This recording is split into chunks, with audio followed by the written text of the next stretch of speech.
No, they are not two of the Chicago Seven, and this is not the Cook County Courthouse. This is the home of the Chicago Bears, Soldiers Field, which in the 7th week of the NFL season became the playground for the Bears and the Dallas Cowboys. It is apropos that the Bears frolic in a sandbox called Soldiers Field, for they've always been among the fiercest warriors in the game. It's also ironic that in 1971, the Bears are doing better than ever before without their superstar, Gale Sayers, who is injured.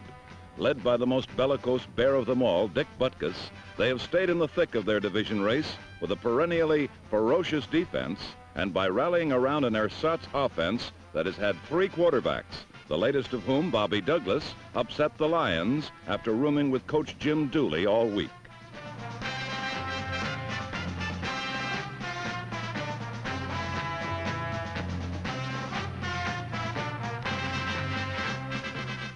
The Dallas Cowboys have quarterback problems too. Only Coach Tom Landry has decided to solve his in a unique way by rotating on every play Roger Staubach and Craig Morton, the NFC's top and 5th-ranked quarterbacks, in hopes of shaking the Cowboys out of an offensive slump.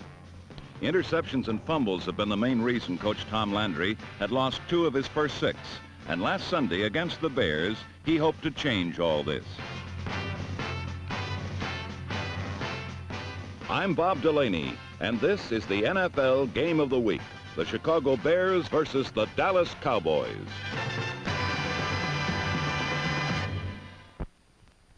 The opening of the game saw the Bears play to their form, not of this year, but of the last few, as they were completely stifled by the Cowboys' doomsday defense.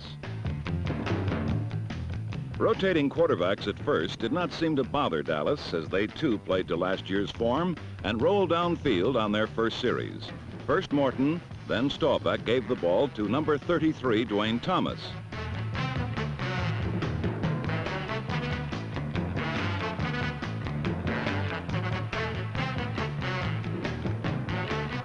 Actually, Staubach garnered most of the brownie points on this first series. He's the better runner of the two, and though not considered the better passer, he completed the Cowboys' first pass after 7 straight runs.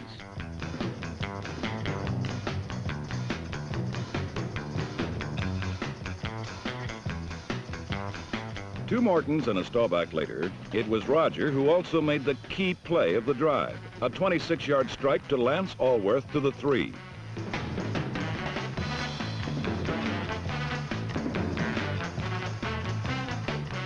Morton then came in and handed off to Thomas, who apparently ended the drive with a fumble.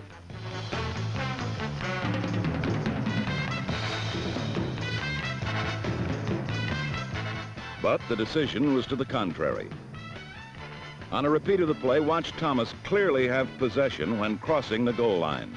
The touchdown put the Cowboys ahead on their first drive, 7-0.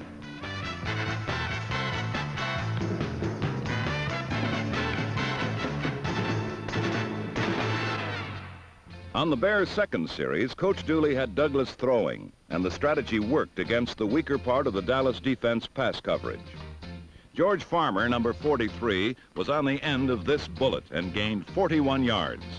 Farmer is a former basketball and football star at UCLA who now writes poetry about the game. From the Cowboys' 9, it was Douglas, however, who poetically put the Bears right back in the game with a rollout keeper for a touchdown.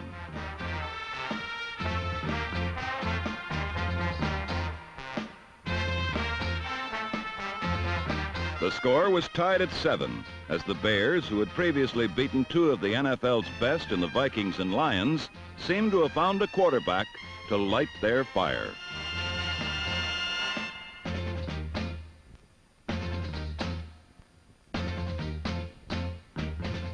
Number 87, Ed Obradovich, watched the following kickoff returned by the Cowboys to their own 25.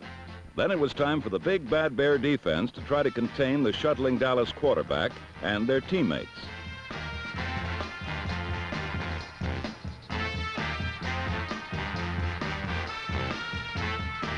This, Mr. Crunch and company did as the Cowboys' second series was stopped cold. The Bears were adapting well to the multiple men in motion formations the Cowboys threw at them. while Morton was unable to connect with his receivers.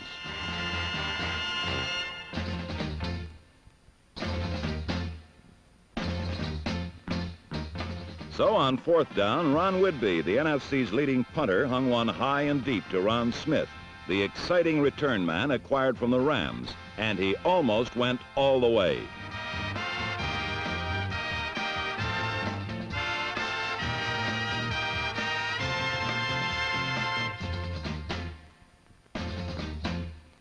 Only Whidbey's tackle saved a touchdown.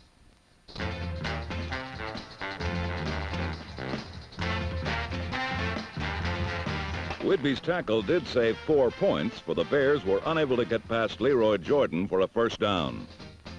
So on came schoolteacher Mac Percival, and he booted the Bears into a 10-7 lead.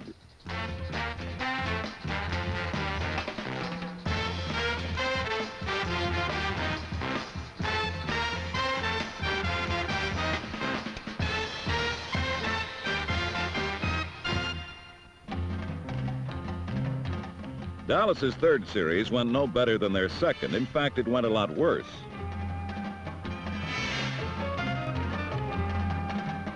After Butkus and his playmates left their calling cards on Dwayne Thomas, Morton avoided a blitz, but overthrew his pass into the middle of the Bears' deep zone with Ron Smith, the receiver.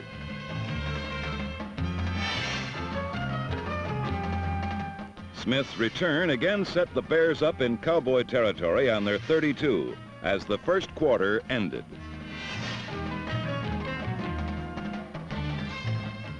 But Chicago could not take it in. Douglas is said to throw a heavy ball, but this one looked like it floated in and out of the arms of Bill Tucker.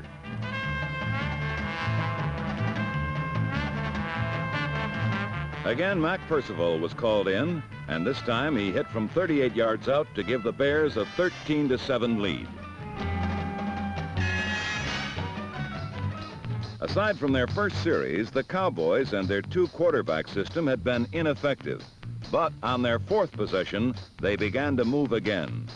Morton did the passing on this drive, here avoiding a safety blitz by Smith and hitting Bob Hayes to the Bears' 25.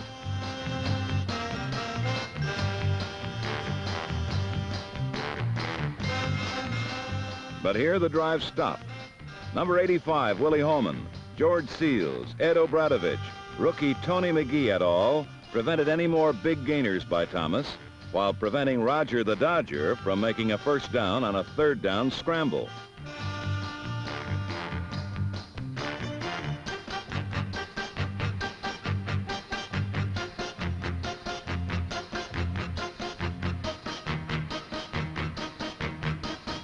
So on 4th and 4, Mike Clark came in to try and close the score, but he too was unsuccessful. The score remained 13-7 Bears.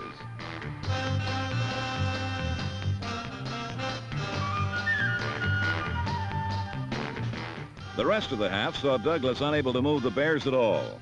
He did manage to hit number 45, Dick Gordon, his premier receiver, but double coverage prevented any long gainers to last year's NFL leader.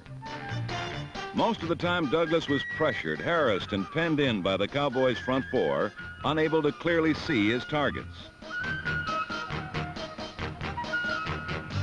Doomsday got a safety for its effort when a low snap on 4th down went through punter Bobby Joe Green's hands.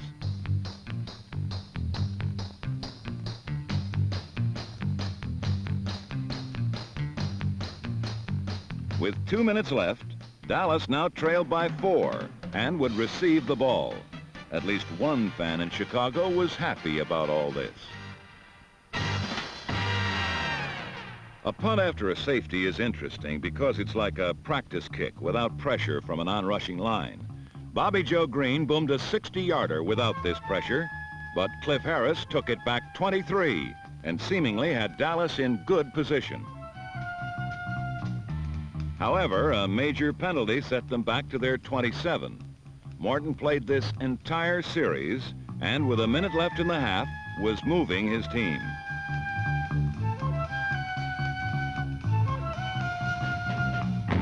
But again, as it happened in their losses to the Saints and Redskins, Drop passes and major penalties slowed down the momentum Morton had gained on the drive, and whatever momentum he had, ground to a halt.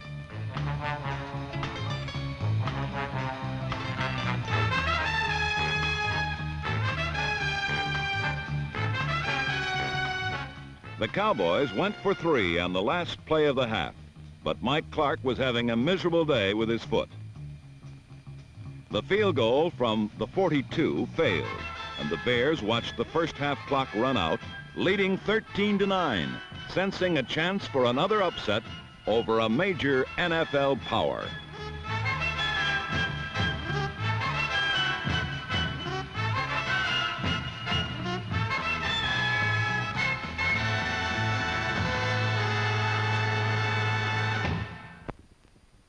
At the start of the second half and trailing by only 4 points, Dallas discovered their tendency for error was still with them.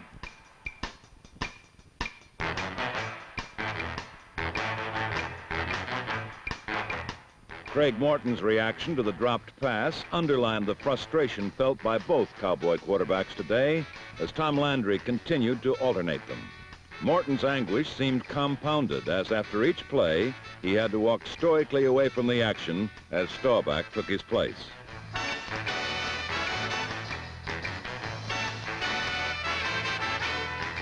The play that Jolly Roger brought in couldn't have been exactly what Tom Landry had in mind.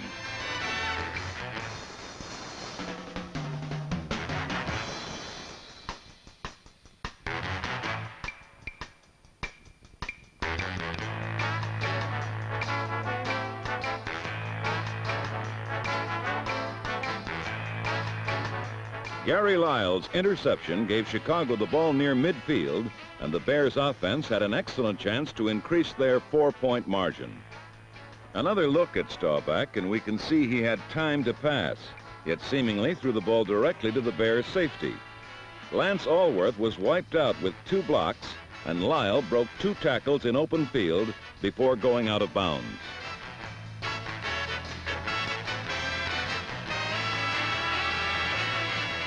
Lyle, a 4-year veteran from George Washington, was starting today only because regular free safety rookie Jerry Moore has a leg injury. The defense had again given Bobby Douglas good field position, and he quickly improved upon it by finding George Farmer slanting across the middle to the 30-yard line. It was the second big catch of the game for the poet from UCLA. Can't you just imagine Farmer reading poetry to Dick Butkus? After Don Schei made a short run, Douglas threw again, and this play, more than any other, symbolized this ball game.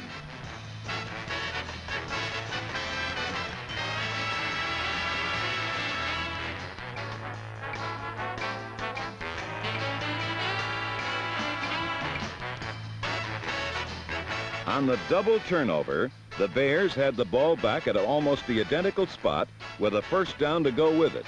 Don Schei seemed to be tackled at the line, then recovered for a good gain. Schei was Chicago's workhorse today with 23 carries and 62 yards.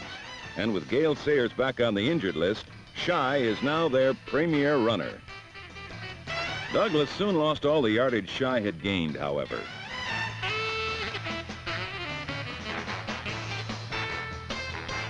The Bear quarterback lost 8 yards and his helmet to the Cowboy defense.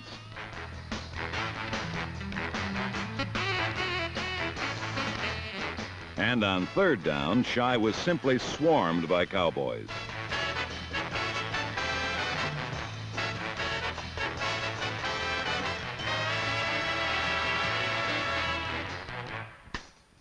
Mac Percival was sent in to try from the 35.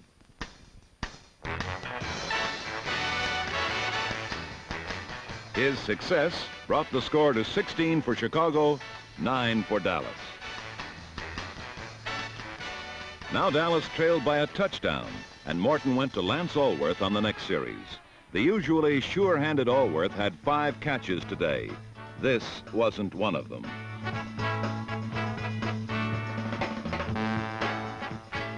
After Morton had thrown his specialty, a dropped pass, Staubach replaced him with his. Rogers' rollout produced a first down and kept the Cowboys moving.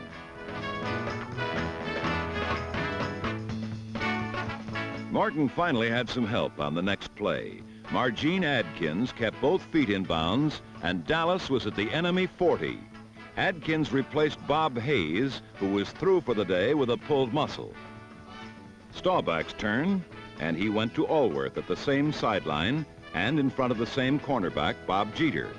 Dallas had a first down at the Bears' 24. But after a run had gone nowhere, Staubach returned to be trapped for a loss by George Seals and Ed Obradovich. 3rd and 8. Morton's turn, and his pass was almost intercepted by Dick Butkus. Butkus hasn't missed many this year. He's among the leaders in the league with 4 stolen passes. The score remained the same, however, as Mike Clark missed his 3rd field goal try from short range as the quarter came to an end.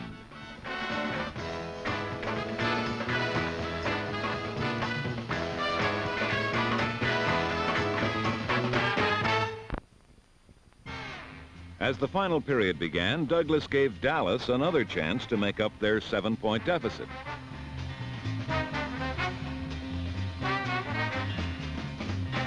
George Andre's recovery gave Dallas a great gift on the Bears' 8-yard line.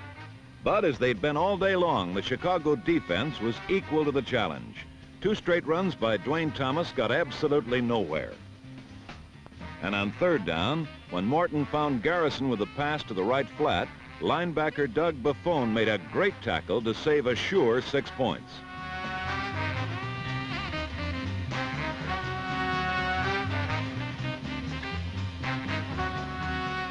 Dallas again had to go for a field goal, and this time Mike Clark came through. The margin was narrowed to 4. The Soldier Field crowd of over 43,000 had seen great defense from their team all day. And now as Dallas kicked off midway through the final quarter, the offense picked up the pace.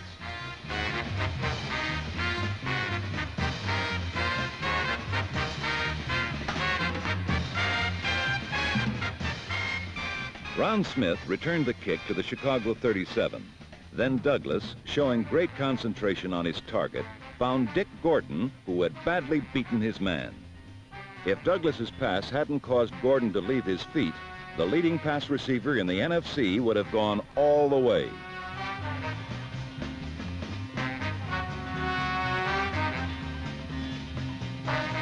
On the next play, leaving Mel Renfro trailing in his wake, Gordon did go all the way. The Bears had seemingly put a close game out of reach of their opponents.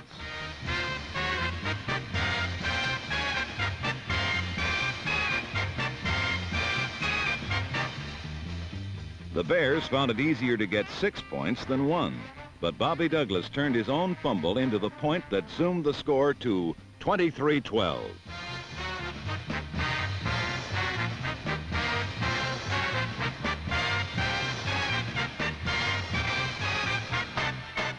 Now trailing by 11 points, Dallas had to put the ball in the air, so Landry abandoned his game plan and stayed with Craig Morton. It looked like good yardage on the screen, but Dwayne Thomas coughed up the ball.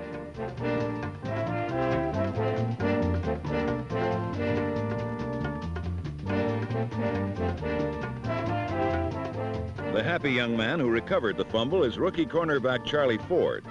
Ford, who has had a fine first season, is just one of the 13 NFL players that grew up in the small town of Beaumont, Texas. Ford's recovery had given his team another chance to further increase their lead this time from the Dallas 20. But Chicago couldn't take advantage, and Mac Percival missed a field goal. Dallas had the ball again. The result was the same. A turnover for Dallas. A big play by Charlie Ford and good field position for Chicago. Again, they blew it.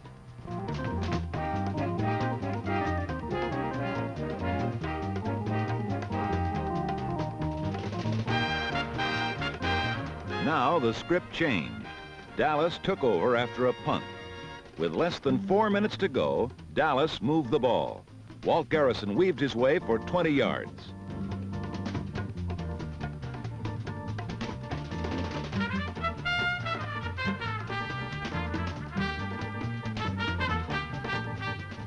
Then Morton, rolling out to his right, hit wide receiver Gloucester Richardson, who had beaten Charlie Ford.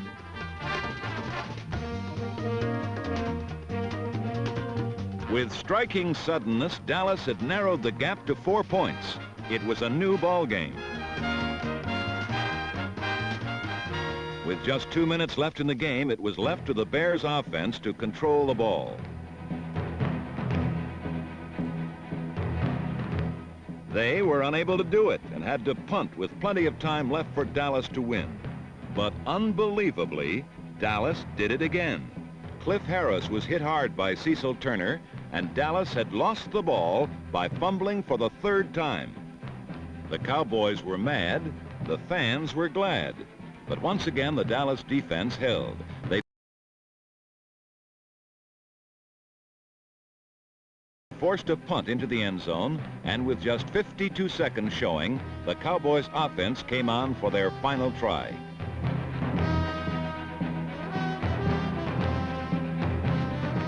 Craig Morton passed to Dan Reeves, who stepped out of bounds. First down on the Cowboy 31, as Chicago coach Jim Dooley and his assistant Abe Gibran watched.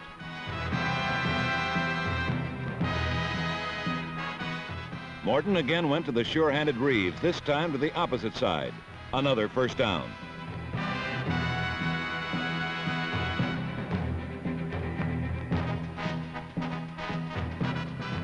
Six seconds left in the game. 6 seconds between victory or defeat. Time for one more play.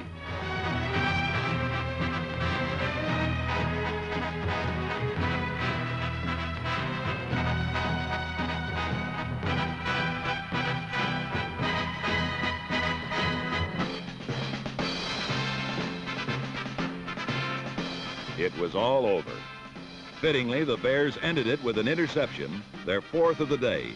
The 7 turnovers for Dallas had been the deciding factor in today's thriller.